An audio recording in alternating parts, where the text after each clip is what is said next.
Bam. We're live. All right. Let's get started here in a minute. Welcome. Have another good little late tonight. Been a long day. All right.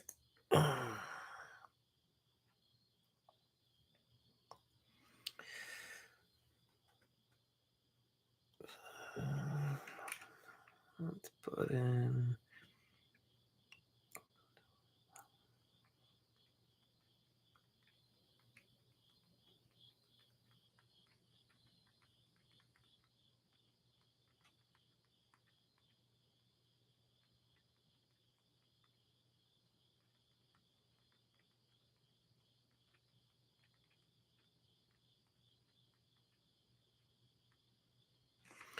All right. Let's get started here.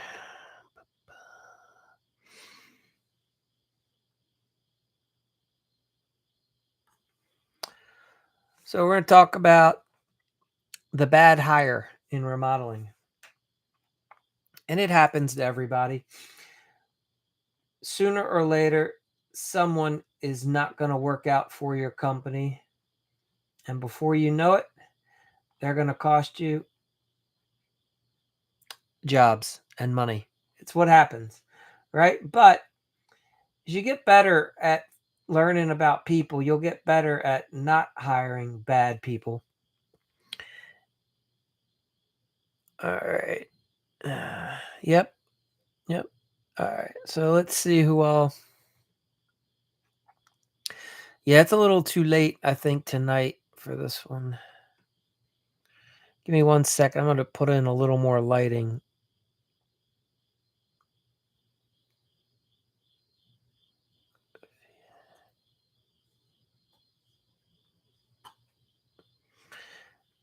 There we go. All right. Now we have better lighting. Welcome. All right. So we're going to talk about remodeling. If you have any questions, just let me know what part of the country you're in and your specialty. We're going to talk about hiring employees. If you, again, this is for people that are looking to grow.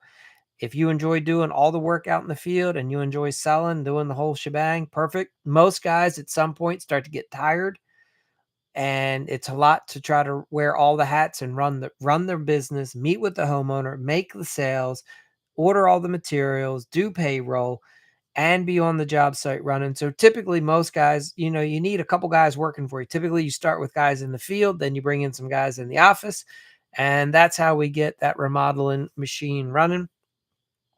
And that's how you move over, right? A lot of people make the misnomer. They're like, yeah, I run a business. In the beginning, you're self-employed, right? Running a business means that you can take a week of vacation and the business is still making money because you have guys out there doing your job for you. That's running a business. So let's figure out how we get there, right? And not go bankrupt first, because bad hires are going to cost you time and money. And here's what ends up happening. If you've noticed, if you've ever hired someone that looked really good at first, like I've had guys and they had the tools, they could talk the talk. And I remember this one guy, he was a union trained carpenter, right? He'd been in the union and he was a little bit older, and he had spent a lot of time framing walls. And what he hadn't done was spend a lot of time running trim, because we sent him on to our first project and the sheetrock just got installed. And I was like, his name was Bill. I was like, hey, Bill, I need you to run that baseboard. I want you to do the door casings and the window trim. And he was having a hard time figuring out how to run and do his returns on the aprons and the stools for the windows. He was having a hard time. We were doing plinth blocks, and I was really surprised that not all guys, even though they say that and they do come from the union, I don't know if he just didn't pick it up then, if he just lost it. I don't know what was that, but he just was not good at running base and crown, especially crown molding. That was a nightmare for him. Anyway, so it happens, right? And then he was the same guy that he wanted his helper to do all the work for him. And he would sit back and want to take, we don't allow smoking on the job site. So now he's having to get into his truck and drive off of the property to take a smoke break. And some of this most of this he's doing when I'm not around because he's in charge. And it was only later that I find out. So anyway, this is what a bad hire looks like. Okay. And sometimes you don't know right away. Some guys are going to work real hard for you for about the first 2 weeks. And then after the second month, that's when you start finding. So if you do a 90 day temp or 6 month probationary period, you will find out the guys that aren't great. And that's an easy way, at least like in a state like mine, if you're hiring people on as a W-2 employee, you want to be able to sever that relationship if it's not going to work and not get crushed with your unemployment insurance and all kinds of other issues. So do a temporary, a probationary, trial period. You call it whatever you want. Okay. That's what we found worked really well for us. So this is how you can, try out and bring on new guys to the team and not get crushed. So a lot of guys will lie to you. As you get more into the industry, you'll get better at hiring people because you'll run them through tests, right? Like I'll just have a guy show up and say, "Well, meet us on the job site. That'll be your interview, right? I need you to go do this or do that, or explain to me how would you do this or do that." And then you'll start picking up on the guys that do know what they're doing and don't. But sometimes you can't judge how hard someone's going to work. They present well. Some people are experts at interviewing and slack asses when it comes to actually working. But not everybody. There's good people out there. So you have to get past your own fear. A lot of remodelers hire from fear. So if you're in a place of scarcity and you're afraid so that you're hiring cheap because you're like, well, I don't know if I can afford to hire a good guy. I don't know if I can afford to pay him down the road. Then you probably can't. But if you go into it with the attitude is, I am going to make this work. I'm going to hire like the top guy that I can find. I'm going to hire the best lead guy, the best installer, the best technician, the best helper that I can find. And you're like, I'm going to figure out a way to make it work. Then it does. I remember I was hiring my second full-time lead carpenter, right? These guys were getting big salaries, car allowances, truck van money this guy had his own van, so he was getting money for his van as opposed to us supplying him with a van. But, benefits, we pay for his cell phone, training. So it was a big package. We're giving him health insurance.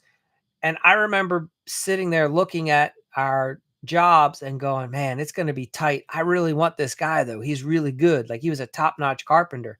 And I was getting fuel at the gas station and I said, fuck it, man. You got to go for it sometimes. I was like, I will make it work. I'm going to figure out how to get more leads. I'm going to figure out how to sell more jobs and I will keep this guy busy. And for me, I got fortunate. It worked out, but I swear it was because I was determined to make it work. Whereas a few years earlier, I wouldn't have hired him. I would have been like, I don't know. That's a lot of money. I don't know if I can afford him. Right. And if that's your attitude, you'll never be able to afford him. You have to say, I'm going to make myself be able to afford him. Like we are going to figure this out, however we have to do it. So that's the attitude is that you need, when you find someone good and they're going to be an asset to your company, you got to get them. You make it happen. Even if that means maybe you make less for the first couple months till you get the workflow up to bat, I would say you take the risk. Again, if your goal is to grow a company, if your goal is just to, have like a lifestyle business, then, you don't make these moves because you're completely happy where it's at. All right. So they've had some interesting studies about bad hires. And if you've ever worked at a corporation, most corporations have an onboarding and training period. So it costs them a fortune to bring someone on board. So then if that person leaves, quits, doesn't work out, it's typically more than their salary is the onboarding process. Now in remodeling, I don't find that many contractors are that great at doing a training and an onboarding. So your expenses aren't going to be as high, but a bad hire could still cost you like 30% of what that guy's salary. So let's say you're expecting to pay the guy 50,000, 100,000.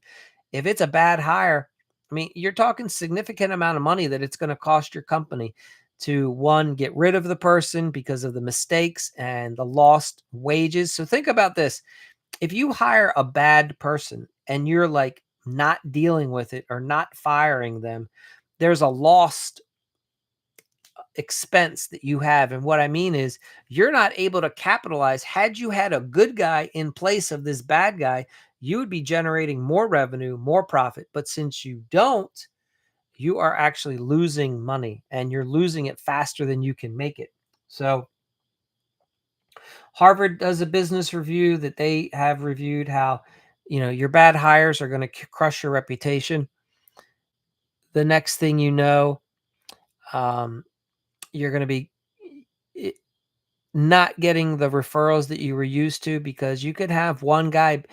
I found a guy, he was bad mouthing the company when I wasn't around. He's like, yeah, they're kind of cheap. They don't pay their guys a lot of money. Mike's a little bit tough on us. He makes us work all the time. He just happened to say that to the wrong person one day, and it got back to me, and I was like, I welcomed it over, and I said, hey, I really appreciate you working here, and unfortunately today's your last day. It's not going to work anymore, because you got to have a positive attitude. That he was driving a lot of the guys' morale down, because he was talking negative all the time about me, about the company, and he was just bitter, right? And when people talk, like, you see my comments, whenever you see someone negative, that's letting you know that they hate their life. I don't have time to go around and be negative in other people's comments, because I'm too busy making things happen for myself. And when you are someone that makes good decisions, and you're moving forward in life and driving and running a good business, you don't have all that negativity in your life. So just think about that. If you have someone in your business that's negative, you got to get rid of them, because that person's not doing anything with their life. It's just like these guys that'll make shitty comments on any of my videos. They don't have anything going on in their life, because if they did, they'd be too busy to make the comment. They're just bitter. They're sitting at home, and they're angry, and they're upset. So anyway, and sometimes you end up hiring that guy by mistake. So he's just gonna, if you hire a negative attitude, you get rid of him. All right. So here are some principles to know. There's a thing called the lost productivity, right?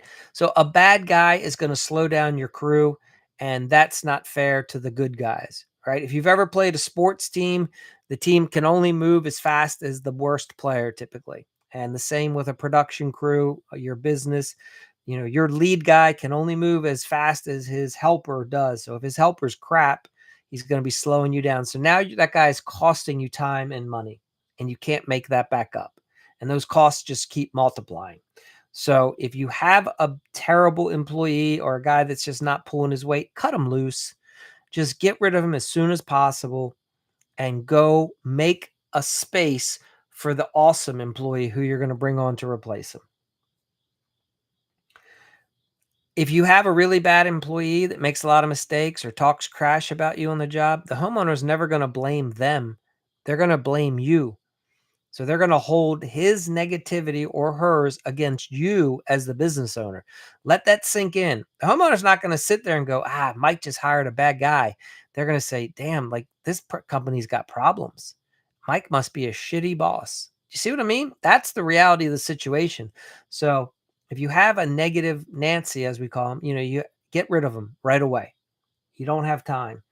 Um, Plus babysitting and having to. So if you are bringing in full-time employees, and you're in a state with unemployment insurance and all the things, you have to start getting a good policy for how you let go of people. You have to document all the times that you've explained to them that this is not what you would like them to do. This is how they should do the job. You've written it up. Then you've had a performance improvement plan where you've demonstrated this is how they should do the job if they would to stick around. You typically have to go have 3 instances before you let someone go. So if somebody's not doing well, you have to address it immediately. And the first time is just a friendly conversation. Hey, Joey, we noticed you were doing this. As you recall, part of our job description, our expectation for you is that you would be doing that. And you just have a nice, easy conversation. You say, is that clear? Do you understand that? And then you just have him sign a little piece of paper that he understands.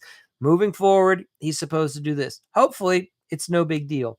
But you have to document it, because what's going to happen is one or two things. The employee is going to be sharp, and they're going to make the correction, or they're going to be a dud, and that issue is going to come up again. So now you have to have the second meeting with them. Again, you set them aside, you bring them in, you do whatever. You have to talk to them and explain to them, hey, Joey, we talked like 2 weeks ago. Well, this is coming up again. Again, that's not how we would like it. This is our expectation. This is what we shared with you before. So, what we've done, because we want you to succeed, here's our plan for you moving forward to how we're going to help you do what is expected, which part of your responsibilities. Does that make sense to you? Do you feel like you can do it? Awesome.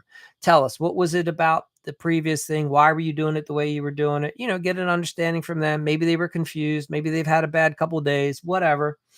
You give them the benefit of the doubt. Obviously, if it happens again, then it's just you bring them over and you say, hey, thanks for working here. It was great getting to know you. Unfortunately, this isn't the place for you. It's just not working out. So today is your last day. You just move on. You let them go, separation. And then you just call the unemployment insurance office. You break down, you give them the process that you've gone through. Here were the issues. Here's what we did to address it. Here's how the person just kept failing to meet the expectations of the position. So that position for them has been terminated, right? And then you move on. The faster you can do that, the better. So, because if you just go around firing guys that are W-2 employees, your unemployment insurance is going to go up through the roof. At least that's been my experience. Okay. So, have a good process for how you terminate people. And if you document it and you have cause, like they were a shitty employee and they couldn't remember, it's expectations. They couldn't meet job expectations, responsibilities, things that you had put in their application. This is what you're supposed to be doing for this position.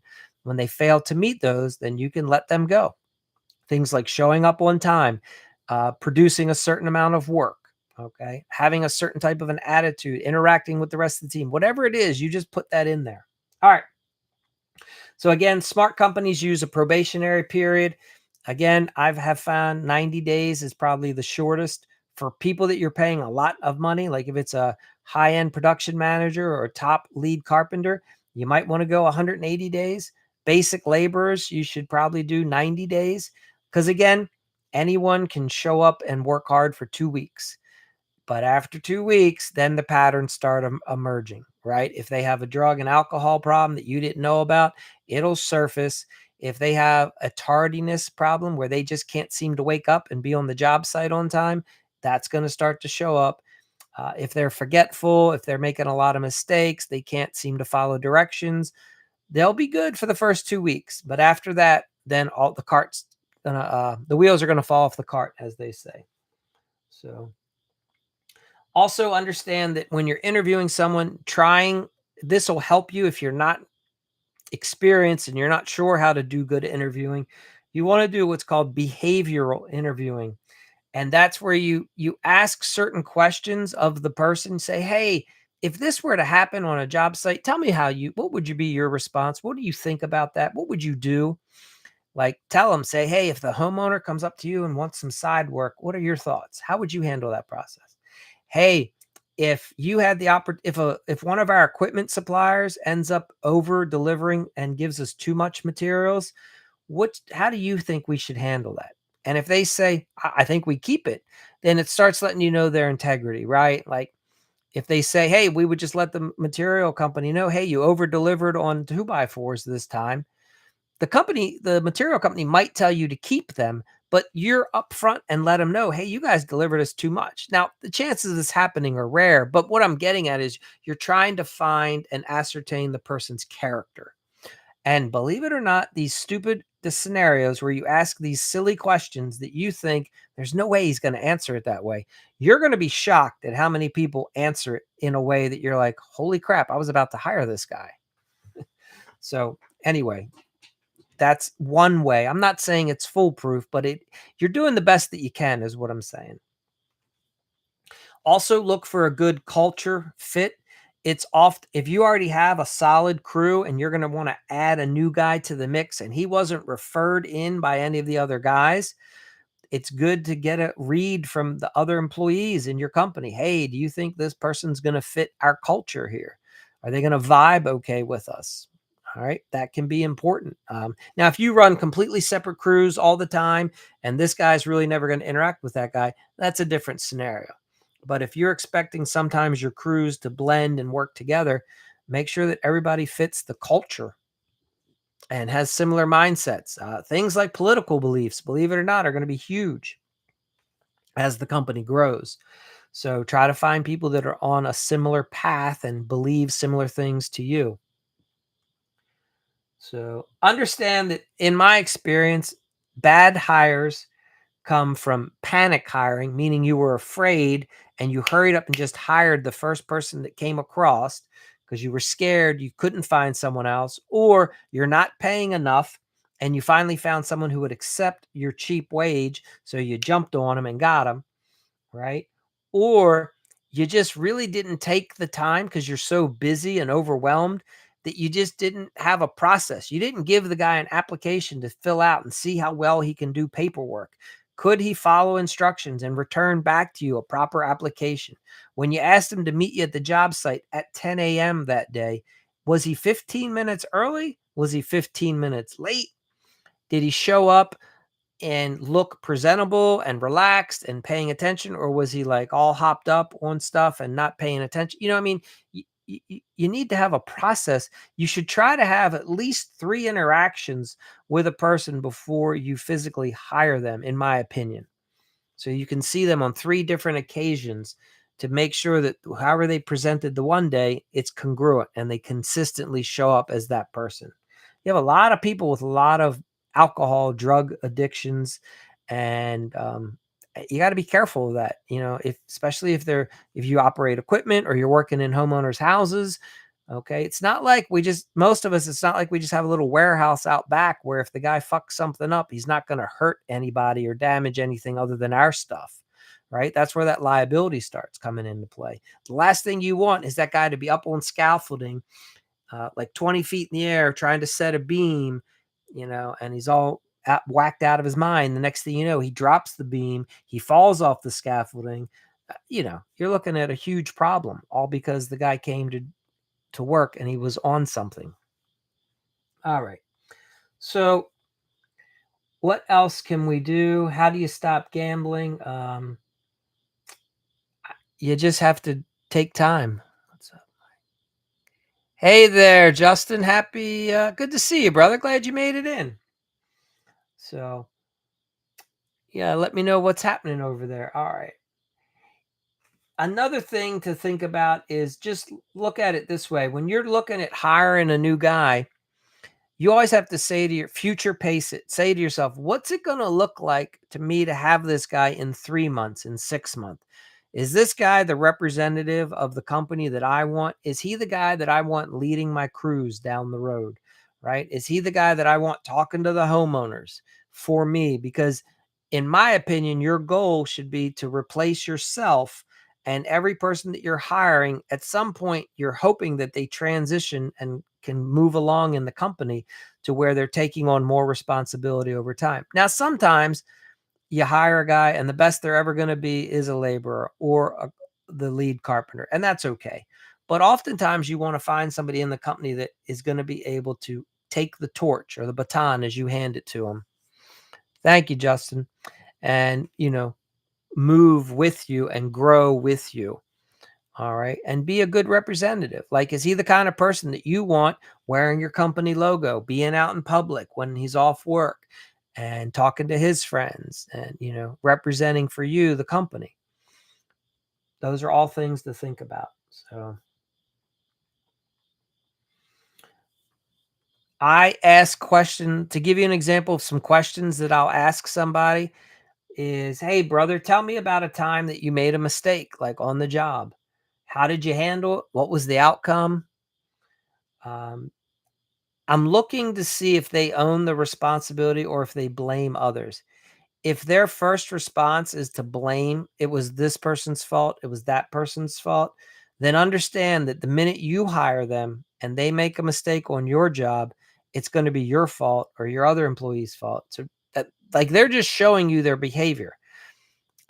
You get to decide, is that the type of person that you want working for your company or not?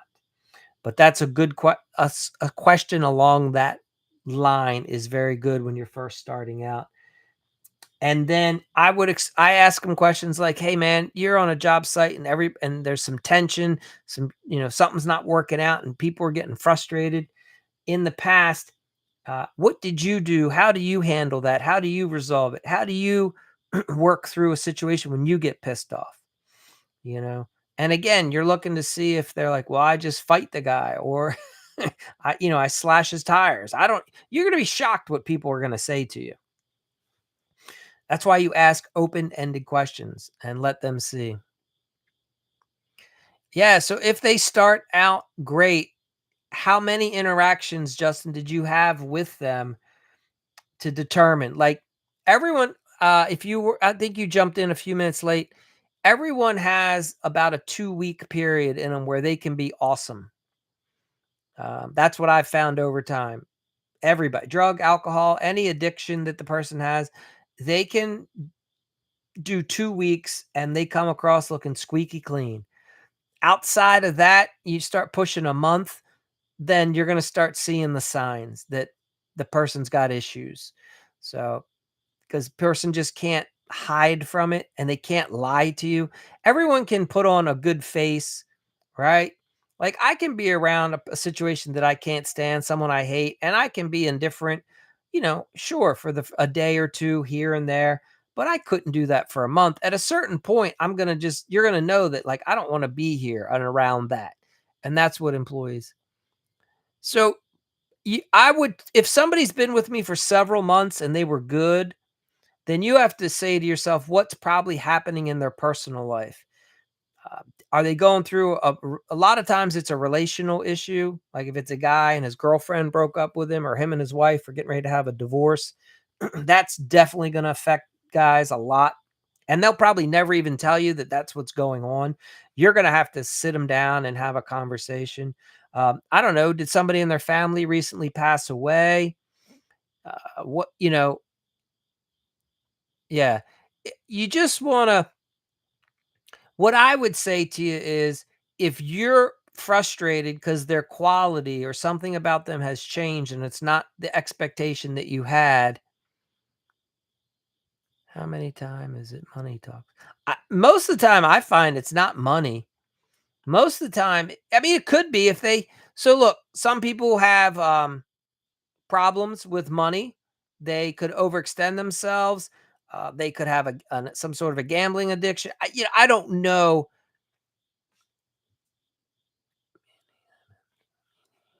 Meanie. Yeah, I don't know what you mean. How many? I'm not following you, just but you have to understand what's changed in their life to cause this stress. And look, everyone goes through bad periods.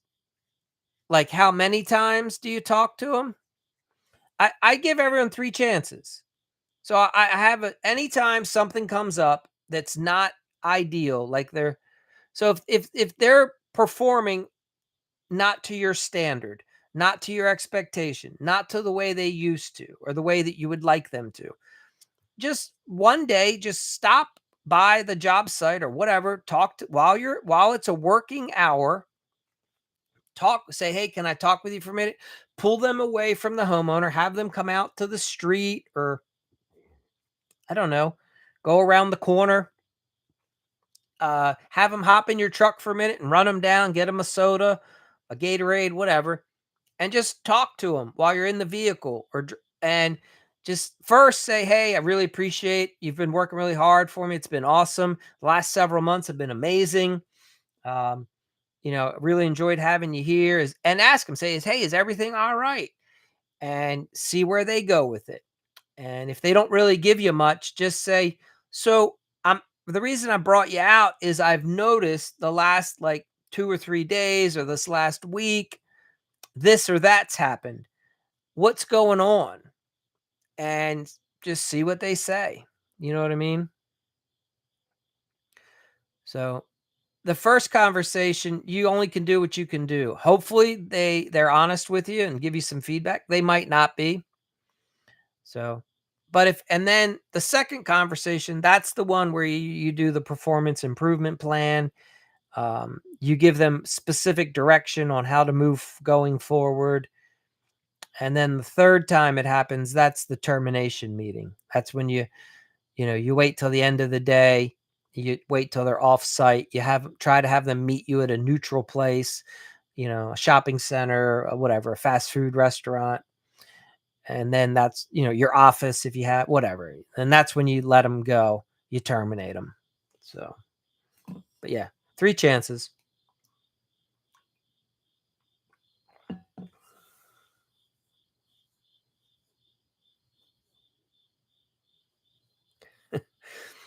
Yeah, you know what's happened? Let's like I think it happens to all of us, right? I mean, I can remember having a boss bring me aside and ask me what was going on. And then I remember one time they brought me aside and said, Mike, so I had a sales job and they wanted me to perform at a different level. And we sat down and talked about how we could improve, and it worked. Like I improved. So I sometimes the employee, I don't know. I'd have to think back if I remember if I knew that that was coming or not. But sometimes, you might just be thinking the employee could be thinking that they're doing everything correctly and they might not be. That happens sometimes. And sometimes it happens because we just communicate poorly, right? When I was in high school, I worked at a nursery, like a landscaping business. And the original manager who hired me was an excellent communicator. And he would say, "Hey, Mike, here's what I need you to do. Like, I want you to go around and reset the plants. And this is how we want all the plants out in the nursery to look, and make sure you're watering this." And he had me do everything in a certain way. Well, a new manager came in after like a year, and I would just do my thing. And the guy came up and he didn't like the way I did it because in his world, you do it this way. But the guy never shared that with me. So he said, "You're doing it all wrong. How long have you worked here? How come you don't know how to do it?"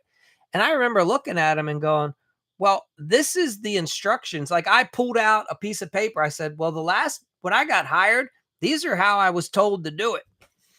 And the guy sat down and then he sat back and go, "Damn, please forgive me." He goes, "I made a mistake. I didn't realize that somebody told you to do it differently. I just assumed that you didn't know what you were doing." And then we had a conversation and I was like, "Cool. You want it done this way? I'll do it that way." Right. So it can go either way. Or you meet with the guy and he's like, "Fuck you. I'm doing it this way, man. Get off my back. Stop bothering me." And then that's when you know that you're going to be moving on from that guy. So it can happen either way for sure.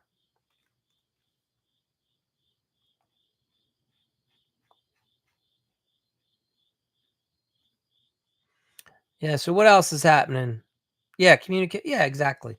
Justin, you just got to, the deal. You talk to people. Look, you give people respect and talk to them until they no longer are get that anymore because they keep breaking the trust, if that makes sense.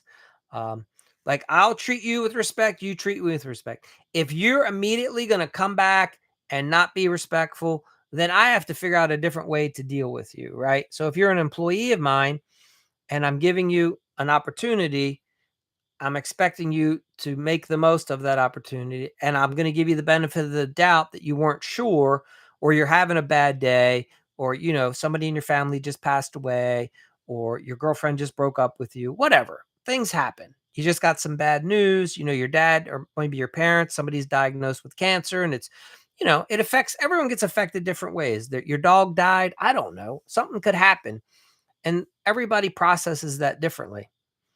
So once that happens and you give the person a little bit of grace with the intent to say, "Hey, let's get you back on track." Um, that's the goal. Most people will respond well, but those that don't, then those are the ones that it's time to move on from. So,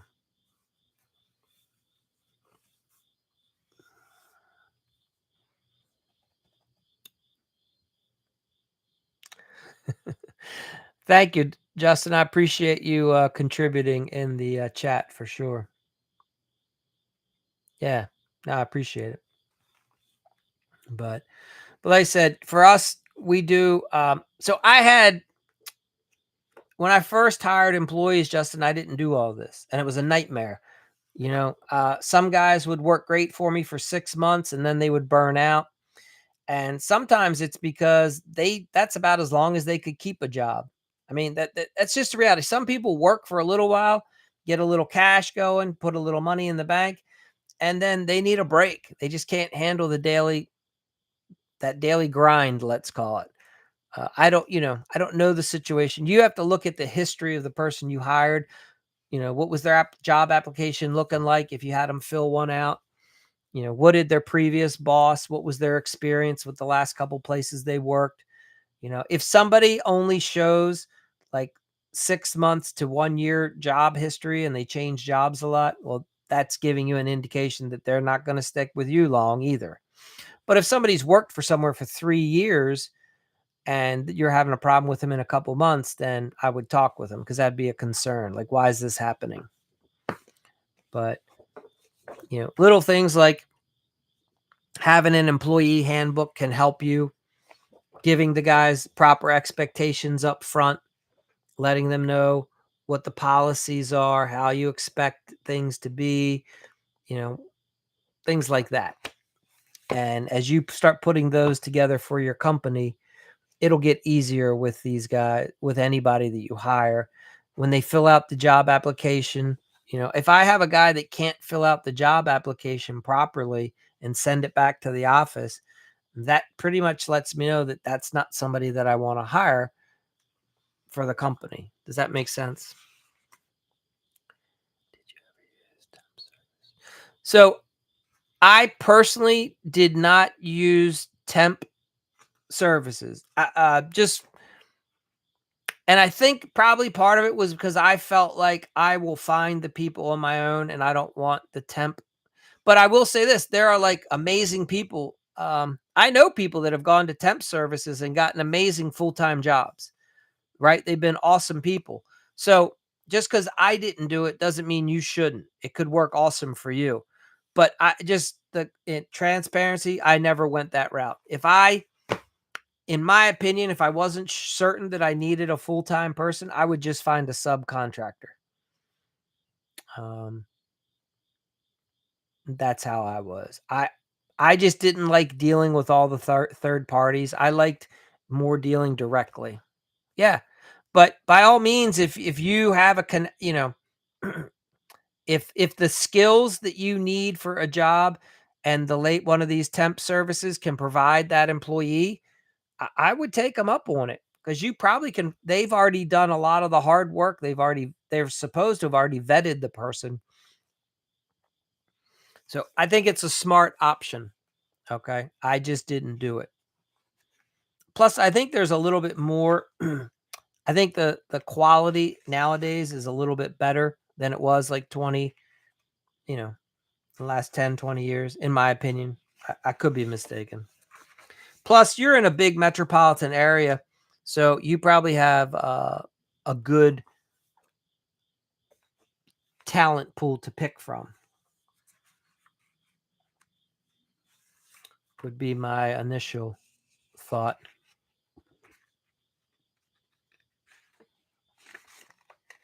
But yeah. But you should have like a daily checklist for your guys. Should give your guys a set of company rules. And as long as you do things like that, then, it gets pretty easy to manage them down the road if something goes sideways. You should have job site policies and procedures. And that just is a way, like, it's one thing for you to talk to the person, but it's another for them to see it in writing. Plus, you should always hand people crap in writing because then they remember, you have something to go back from. Otherwise, it's like, well, remember I told you that? And they're like, I don't know if you really said that. And you're like, no, I definitely said that. And they're like, no, I don't think you did. Well, when it's in writing, it's very easy to say, do you see it right? Yeah, it's right there. That's what we're talking about. So awesome. All right. What else? Just anything else, or are we good? Good to see you on here. Take care, brother. Good to see you. Thanks for hopping in.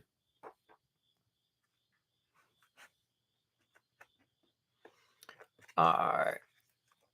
Unless anybody else has any questions, I think we're gonna thank you, Justin. Appreciate it, brother. That might be the end of tonight's broadcast.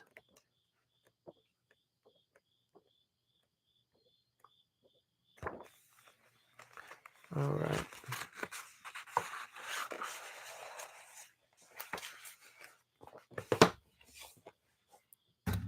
Y'all have a good night.